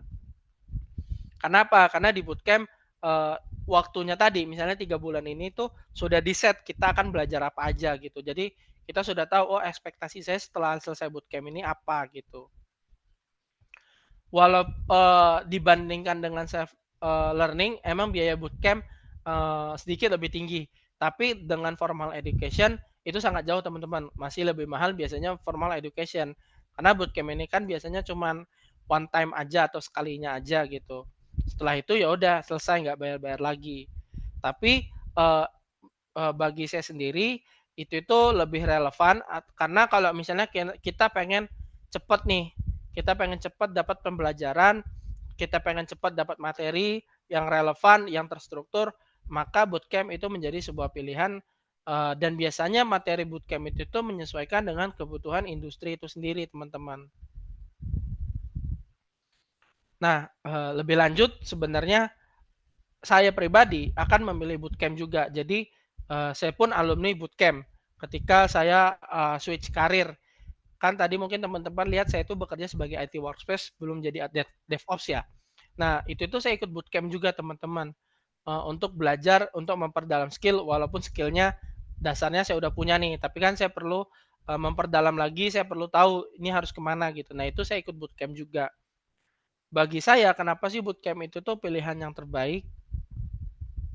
Karena bootcamp itu memberikan kita sebuah jalan yang cepat dan terarah untuk memulai karir kita di karir yang kita mau gitu. Misalnya saat ini cloud engineering gitu ya. Terus kurikulumnya itu lebih relevan biasanya dengan keterampilan yang dibutuhkan oleh industri. Terus kita juga bisa jadi lebih siap untuk bekerja daripada jalur yang lain.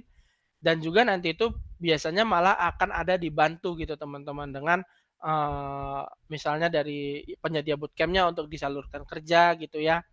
Atau mungkin nanti dapat teman-teman yang bisa diajak diskusi dan mentor-mentor yang memang uh, ber apa ya mempunyai skill di bidangnya gitu teman-teman. Nah, alasan yang pertama kenapa sih kita harus memilih bootcamp selalu yang saya bilang kurikulum teralah. Karena apa? Kurikulum yang diajarkan pada bootcamp itu biasanya fokus pada keterampilan praktis yang dibutuhkan industri. Jadi biasanya mereka yang ikut bootcamp itu udah dikasih tahu nih, kalau misalnya kita mau masuk dunia industri, apa aja sih yang harus disiapin skill-skillnya, terus keterampilan mana aja yang harus kita kembangkan, mereka akan ngebantu kita untuk belajar itu, daripada kita harus cari-cari lagi gitu teman-teman. Nah, dengan bootcamp kita akan belajar dari praktisi. Maksudnya kita akan ada mentor yang berpengalaman di dunia kerja yang ngajarin kita. Berbeda dengan self learning maupun formal education. Kalau formal education at least masih ada dosen ya yang untuk dijadikan tempat bertanya. Tapi kan kalau self learning nggak ada. Pun kalau misalnya mau nanya paling ke ChatGPT atau Gemini AI gitu ya. Bisa jadi jawabannya juga ngawur gitu, jadi nggak relevan. Lalu selanjutnya mengikuti bootcamp itu bisa membuat kita lebih siap kerja.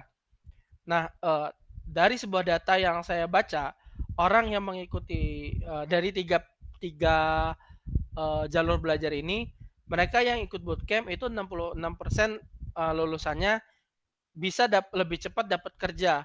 Baik itu 1 bulan, 2 bulan, 3 bulan, ataupun 6 bulan setelah bootcamp selesai gitu.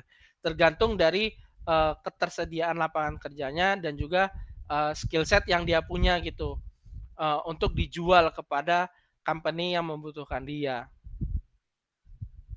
Nah, di beberapa platform bootcamp itu tuh juga memberikan dukungan karir teman-teman.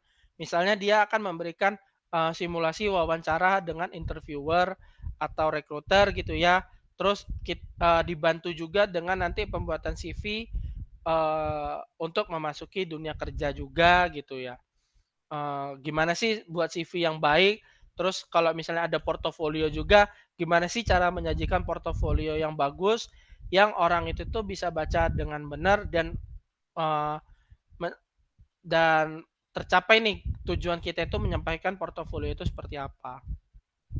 Oke, jadi itu yang terakhir dan materinya sudah selesai teman-teman. Terima kasih untuk yang sudah mendengarkan. Kita akan lanjut ke Q&A. Saya kembalikan ke Mbak Rani. Oke, terima kasih banyak Mas Gatan. Wah, tadi ya kita sudah lihat ya dari awal sampai akhir benar-benar Mas Gatan tuh ngebagiin tips sharing yang wah useful sekali ya teman-teman ya. Dan bisa teman-teman untuk ikuti juga dan juga diterapkan. Oke, kita langsung aja nih Mas, kita masuk ke sesi Q&A ya Mas. Dan bagi teman-teman yang ingin bertanya, boleh untuk ketik di chat box atau kalau mau on mic juga nggak apa-apa, tapi raise hand dulu ya, nanti akan aku izinkan supaya teman-teman bisa on mic. Oke, yang pertama ada pertanyaan dari Kak Vanjani nih Mas di kolom chat box. Aku izin bacakan. Jadi cloud engineer ini bisa bikin produk seperti SaaS ya Mas? Jawabannya sih bisa, tapi itu tergantung dari produknya gitu Mas. Kalau misalnya produknya berkaitan dengan infrastruktur, misalnya pembuatan VM atau misalnya ada pengelolaan jaringan, terus penyimpanan data dan database juga ya. Terus misalnya berkaitan dengan security, maka cloud engineer ini bisa bekerja di sana. Tapi kalau spesifik pada pembuatan produknya, misalnya kayak aplikasi web dan yang lain-lain itu sebenarnya nggak relevan. Nah, tugasnya si cloud engineer ini nantinya setelah produknya itu tuh di-deploy nih ke cloud provider, mereka yang mantau misalnya penggunaan resource-nya itu seperti apa. Terus misalnya nih ada serangan DDoS, terus dari sisi keamanannya itu harus dilihat juga nih gimana gitu. Terus ada nggak sih misalnya dari si developer tadi ketika buat aplikasi mereka nggak mungkin kan deploy-nya manual ke server gitu ya, apalagi production. Nah, dia akan atur nih gimana caranya bisa automate deploy-nya ini nih ke infrastrukturnya gitu, Mbak. Oke, siap. Kalau begitu Mas Gatan, gimana Kak Fanjani? Apakah sudah terjawab? Kalau misalnya nanti ada tanggapan lagi, boleh banget ya untuk di chat lagi di kolom chat box, karena aku masih menunggu pertanyaan teman-teman juga nih untuk meramaikan sesi call talk malam hari ini. Oke, mungkin dari teman-teman belum ada yang mau bertanya, mungkin jadi aku yang pengen nanya nih Mas Gatan ya, karena tadi aku agak kepo, meskipun aku memang notabene memang masih awam gitu ya di dunia cloud engineering gitu Ya, ya. Tapi yang pasti aku mau tanya, sebenarnya ada, kalau kita ngomongin tentang layanan cloud, itu tuh apa saja sih Mas yang paling umum digunakan sama kita sehari-hari gitu ya, apalagi bagi orang-orang yang sudah bekerja di bidang tersebut. Jadi layanannya tuh ada apa aja sih Mas? kalau secara garis besar sebenarnya ada beberapa core service ya Mbak ya. Mungkin Hmm. nggak bisa saya jelasin semua. Tapi yang pertama itu tuh ada yang namanya Compute Engine. Compute Engine ini berbasis entah itu VM, entah itu compute. Maksudnya compute itu dia itu tuh tinggal pakai aja, kita nggak ngurusin VM-nya, nggak ngurusin RAM-nya gitu-gitu. Intinya itu tuh wadah lah, wadah untuk narok aplikasi kita. Terus ada storage service. Storage service ini nih baik itu yang object storage maupun block storage itu semuanya biasanya ada di cloud provider dan tergantung nanti kebutuhan kita mau kemana. Kalau misalnya kita butuh object storage, maka kita bisa taruh hal-hal kayak foto, mungkin file gitu-gitu untuk nyimpan. Terus ada juga network service-nya. Network service ini nih misalnya kita atur gimana sih aplikasi ini kita bisa diakses. Terus misalnya kita mau nerapin aturan-aturan nih. Misalnya kayak saya nggak mau orang-orang dari negara ini nih ngintip aplikasi saya nih. Nah itu bisa tuh diatur gitu. Terus misalnya dari beberapa service ini nih mana sih yang mau di-open ke publik, mana yang enggak. Nah, itu bisa diatur dari sisi network service-nya. Dan sebenarnya masih banyak lagi beberapa service core-nya gitu ya, Mbak. Mungkin satu lagi ya, itu tuh observability atau monitoring system. Jadi di cloud itu juga ada yang namanya monitoring tools.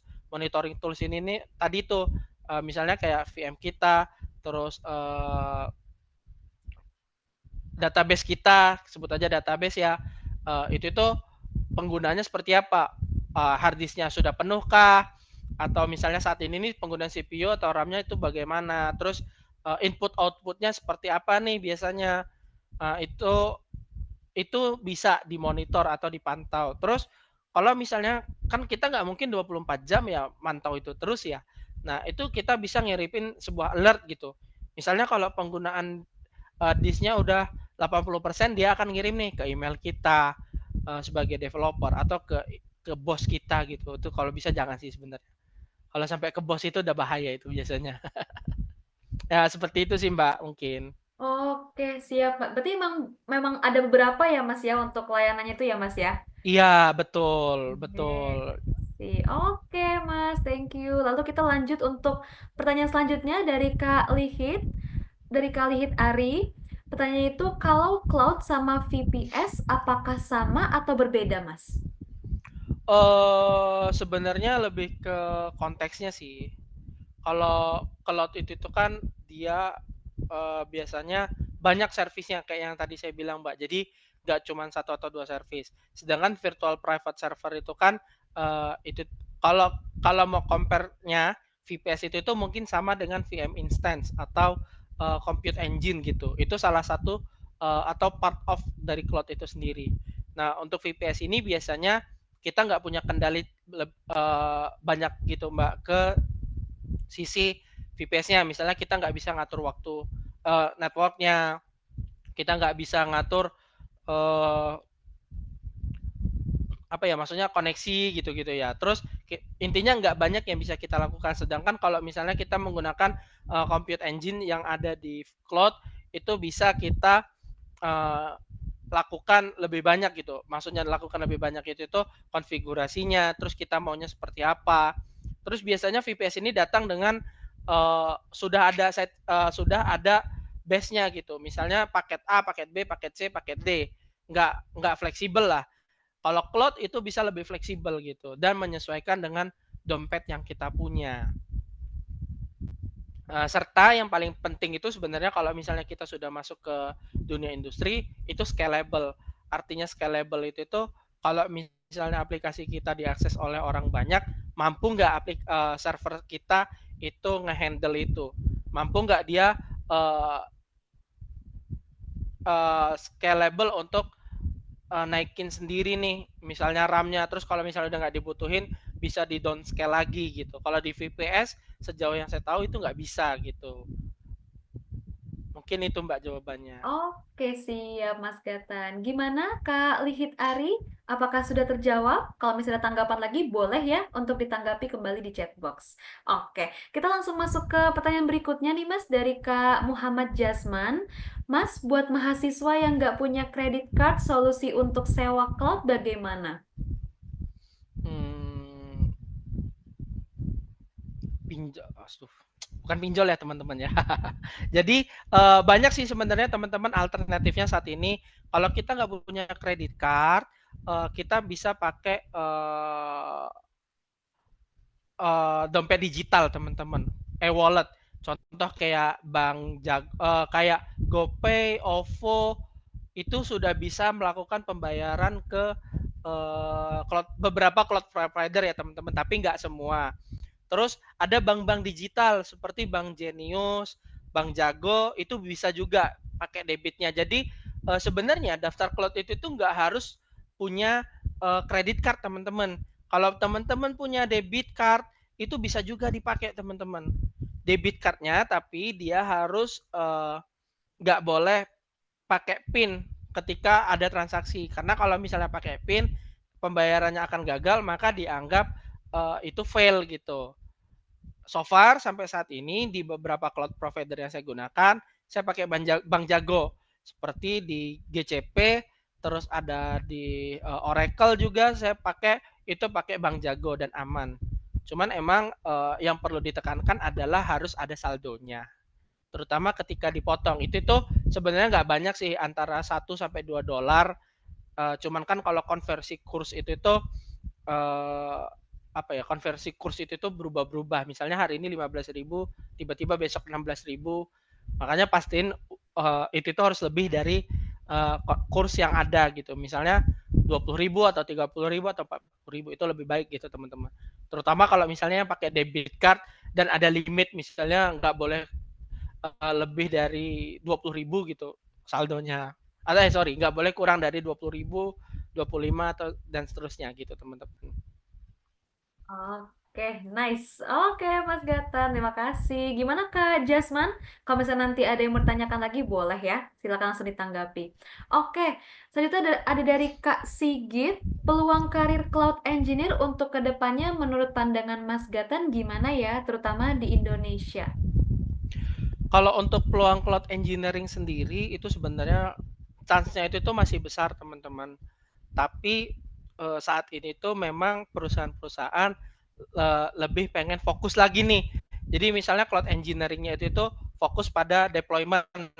Terus ada cloud security engineer, ya dia di bidang cloud tapi ngurusin security-nya gitu. Jadi saat ini di dunia bidang kerja malah udah lebih fokus lagi, nggak ngurusin itu general atau semua cloud itu dipegang gitu.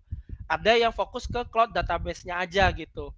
Jadi kalau untuk ngikutin peluang memang masih bagus atau masih banyak, dan mungkin bahkan lebih besar lagi itu peluangnya ketika dia lebih fokus gitu. Nah, teman-teman harus bisa apa ya, lebih pandai-pandai cari peluang aja sih untuk karir cloud engineer sendiri. Tapi untuk commonnya emang cloud engineer ya masih as cloud engineer aja gitu.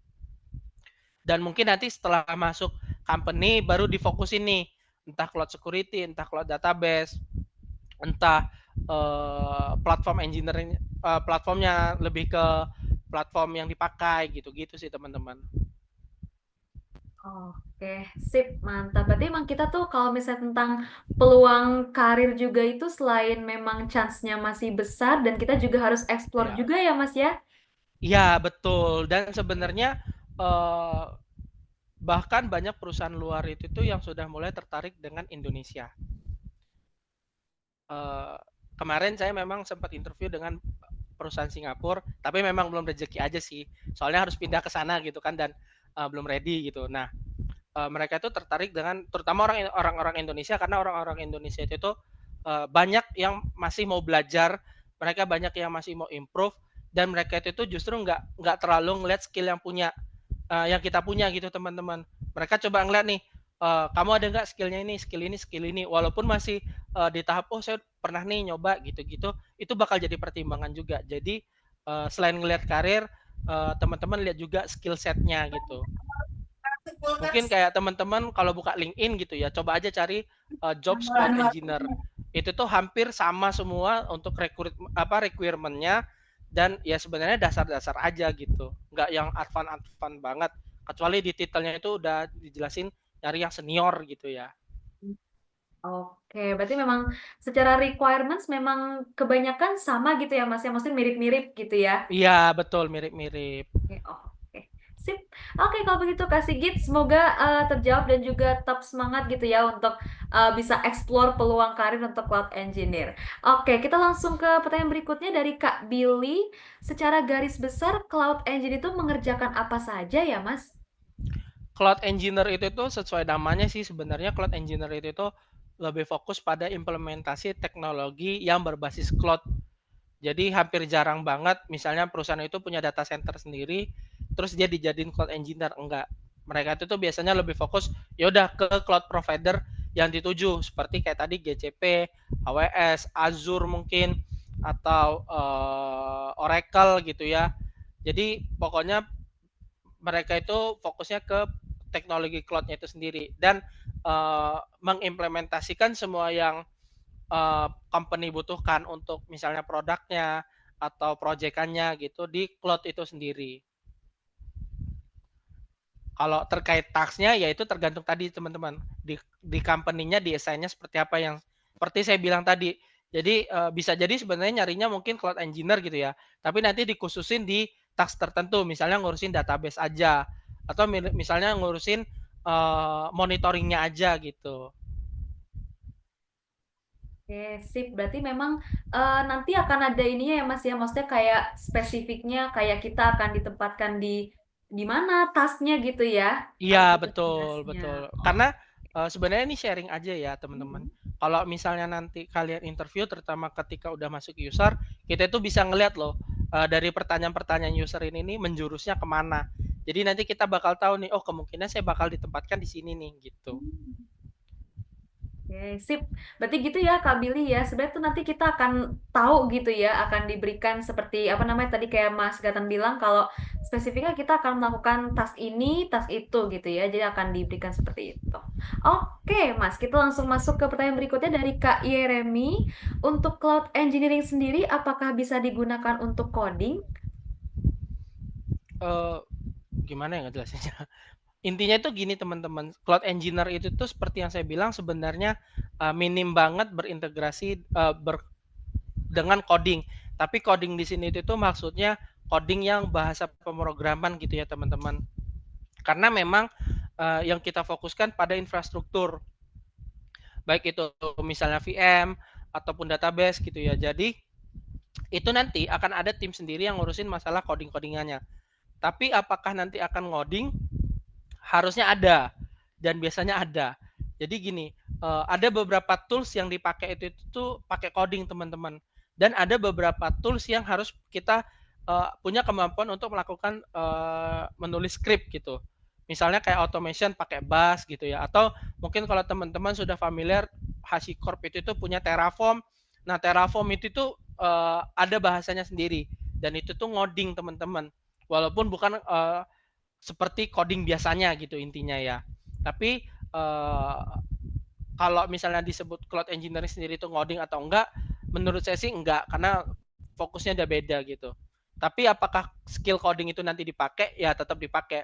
Tergantung dari tools-tools yang kita gunakan di kantor, teman-teman. Oke, siap Mas Gatan. Berarti memang sebenarnya tidak bersinggungan langsung dengan coding gitu ya, tapi Iya, skill coding itu betul. mungkin akan dipakai, tapi mungkin nggak yang Iya. seintens itu ketika masuk ke cloud gitu ya Mas ya. Iya, betul. Betul, Mbak. Oke, sip kalau begitu. Gimana Kak Yeremia, apakah sudah terjawab? Oke, sip. Kita langsung masuk ke pertanyaan berikutnya dari Kak Lugaya. Kalau Cloud Engineer dan DevOps Engineer itu bedanya apa ya, Mas? Kalau cloud engineer dia fokusnya pada implementasi teknologinya ya ke cloud. Kalau DevOps sendiri ya sesuai namanya developer and operation itu menjadi jembatan atau integrasi serta melakukan otomatisasi antara tim developer dengan tim operasional. Nah seperti ini teman-teman. Kalau orang DevOps itu rata-rata harus bisa minimal ngerti ngoding. Kenapa? Karena biasanya mereka yang melakukan deployment. Seperti saya sebelumnya bekerja sebagai DevOps, itu saya melakukan CI/CD gitu ya, melakukan deployment. Saya harus ngerti masalah codingannya. Kenapa? Kalau nanti misalnya ada error, itu nggak akan langsung saya kembalikan. Tapi nanti saya harus ngasih saran dulu nih apa yang perlu diperbaiki dari sisi codingnya. Nah, kalau orang cloud engineer mostly biasanya mereka udah terima jadi aja gitu. Dan kalaupun misalnya ada error, akan dikembalikan ke tim DevOps-nya gitu teman-teman. Mungkin seperti itu sih. Oh, Pengalaman pribadi ya teman-teman ya. iya betul ya Mas ya, karena kalau misalnya kita lihat dari kepanjangannya aja kan DevOps itu kan memang dia ada developer dan juga operationnya gitu ya Mas ya. Jadi Iya, betul. memang apa namanya akan lebih sering bersinggungan dengan coding dan sebagainya gitu ya. Iya, Sedangkan kalau betul cloud teman-teman. itu enggak bersinggungan secara langsung. Iya. Oke, sip. Gimana Kak Lugaya? Apakah sudah jelas? Kalau misalnya belum terjawab nanti boleh untuk tanggapi lagi ya. Oke, kita langsung masuk ke, oh ada Kak Vanjani lagi nih nanya. Oke, Azure dan GCP itu cloud kan ya? Saya mau klaim yang kredit gratis pakai debit tapi gagal terus, Mas. Eh saya pakai dua ini nih sebenarnya terakhir isu saya itu justru bukan karena pembayaran sih Kak. Karena ada isu verifikasi aja di Azure ya. Kalau di GCP itu langsung jadi. Yang perlu dipastikan sebenarnya teman-teman adalah ketika cloud provider itu kan tadi saya bilang mereka itu akan melakukan verifikasi ya dengan narik $1. Nah, ini harus berhasil nih penarikannya. Karena apa? Karena kalau misalnya nggak berhasil maka akan dianggap gagal sama mereka. Nah, kalau teman-teman sudah make sure nih, kok pembayaran saya udah berhasil tapi akun gratis saya itu tuh nggak ada. Nah, ini bisa teman-teman confirm ke support baik itu di GCP maupun di Azure. Nanti mereka akan membantu teman-teman untuk make sure, oh ini sudah ada gratisnya nih, oh ini belum gitu. So far sih saya pakai Azure dan GCP, ketika coba report supportnya aman ya, maksudnya nggak ada isu gitu. Cuman memang kadang-kadang slow response aja gitu. Karena biasanya kan ya namanya support kan akan dilempar ke tim lain untuk verifikasi gitu ya. Jadi mungkin text time juga gitu teman-teman. Oke, siap. Berarti memang ada kalanya ada kayak slow response-nya gitu ya, Mas ya, atau delay dikit gitu ya, Mas ya. Iya betul. Oke, mantap. Oke, kita langsung masuk ke pertanyaan dari Kak Hiski. Untuk cloud ini, apakah bisa menjadi sebuah penyimpanan database ketika kita membuat aplikasi web yang mempunyai sistem CRUD, Mas? Bisa jawabannya. Kalau bisa. Tapi tergantung nanti kebutuhannya mau seperti apa. Karena gini teman-teman, ketika kita sudah bersinggungan dengan cloud, kita juga harus berpikir tentang biaya. Berbeda dengan tradisional compute, di cloud ini nih apa-apa harus berbayar intinya. Bahkan input output gitu-gitu ya, internet bandwidth yang kita pakai, baik itu in outnya bandwidth itu nanti akan dihitung teman-teman. Memang itu akan akumulasi. Tapi kalau misalnya tiba-tiba membengkakkan itu berbahaya juga gitu teman-teman. Kalau kalau ditanya itu bisa apa bisa enggak ya bisa, tapi nanti tergantung dari kebutuhan aplikasi kita itu seperti apa. Oke, siap. Berarti jawabannya sih bisa ya, Mas ya.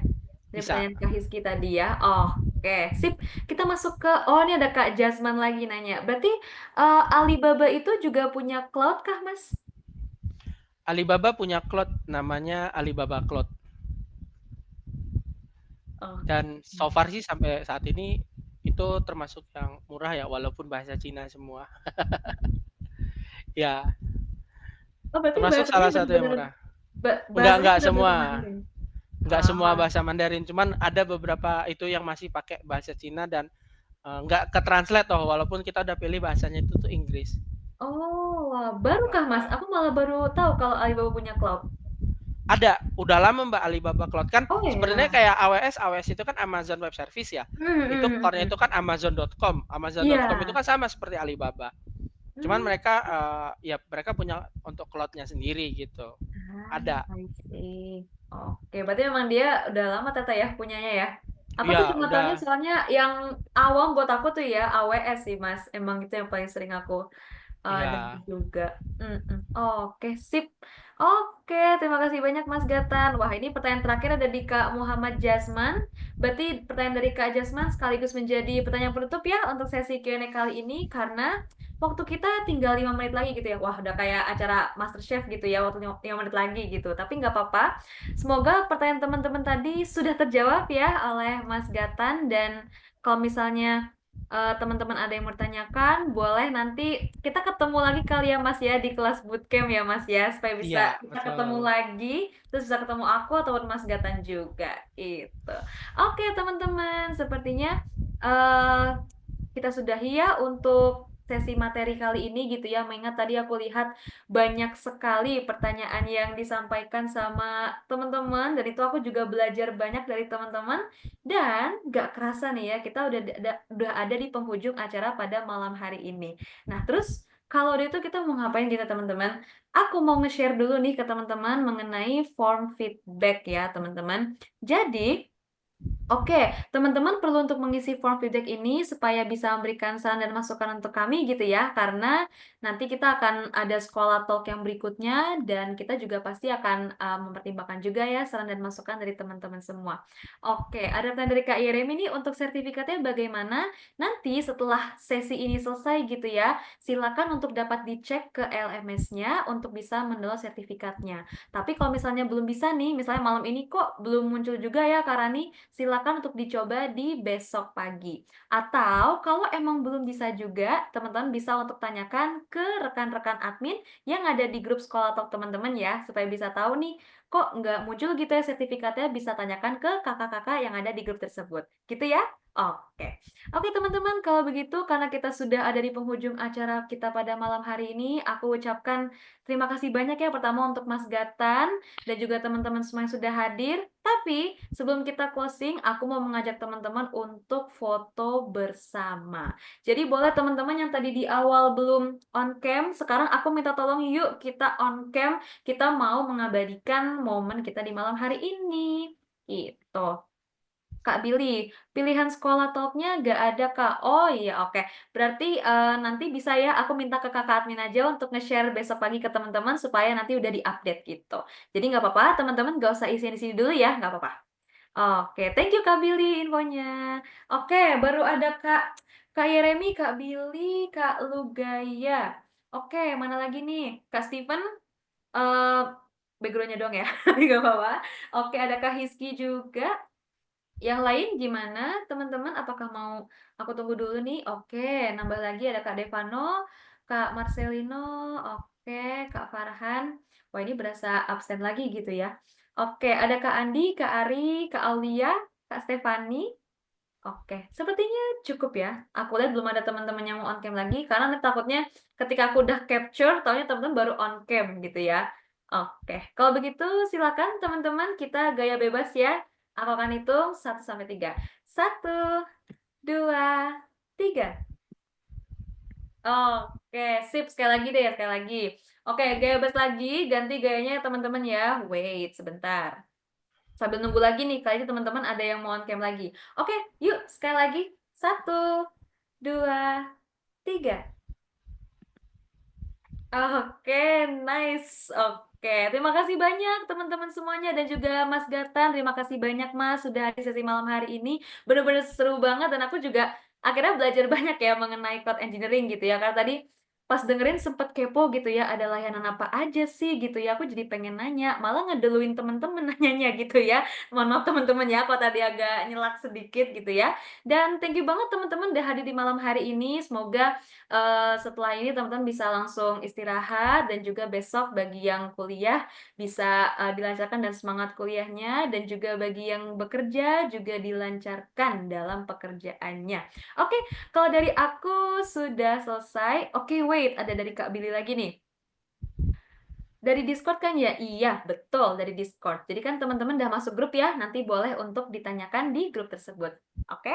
Oke teman-teman, kalau begitu aku Rani selaku MC dan moderator untuk sesi Sekolah Talk malam hari ini mengucapkan mohon maaf kalau ada kesalahan kata dan sampai bertemu lagi ya teman-teman di sesi Sekolah Talk selanjutnya. Selamat malam dan selamat istirahat. Terima kasih teman-teman. Thank you Mbak Rani. Thank you Mas Gatan. Makasih Kak Rani.